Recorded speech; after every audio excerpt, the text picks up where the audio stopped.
Today during Homeroom, all students will complete the 2025-2026 course request form, picking the classes you want to take next year.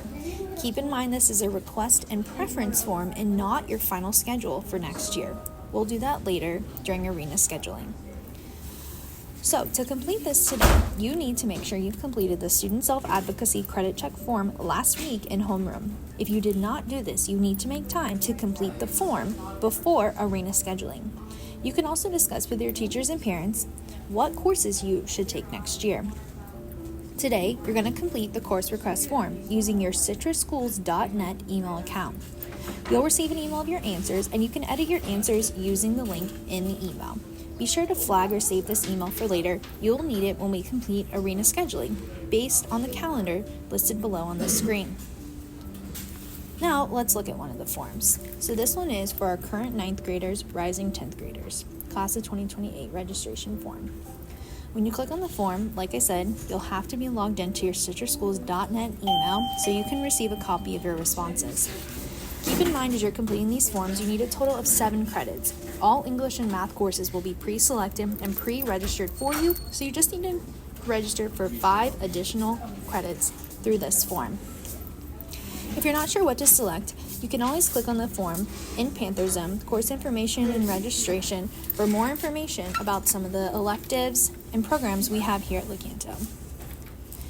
As you're completing the form, you need to include your student ID number, first and last name, and guidance counselor, and then select which of these applies to you. General education student, AVID student, IB pre-diploma program student, IB career program student, LSA student, or Access student. So let's take a look at a general education student. Once you hit next, here's where you'll be able to select and put in your preferences for other general courses. These are your core classes like history and science. Once you've done this, the next page will include all of the electives we have to offer. Make sure you're selecting at least 4 more.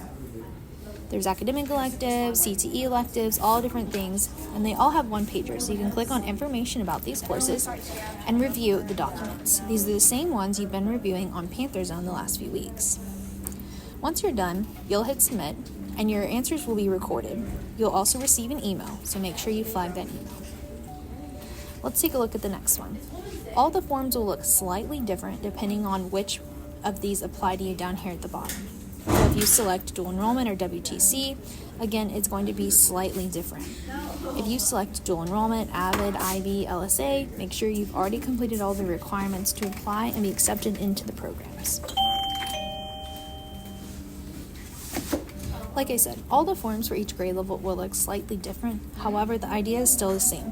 Put in your preference for what classes you would like to take next year and make sure you're ready whenever it's time to do arena scheduling. As always, here's the information of our awesome guidance counselors and program coordinators in case you need to reach out to them.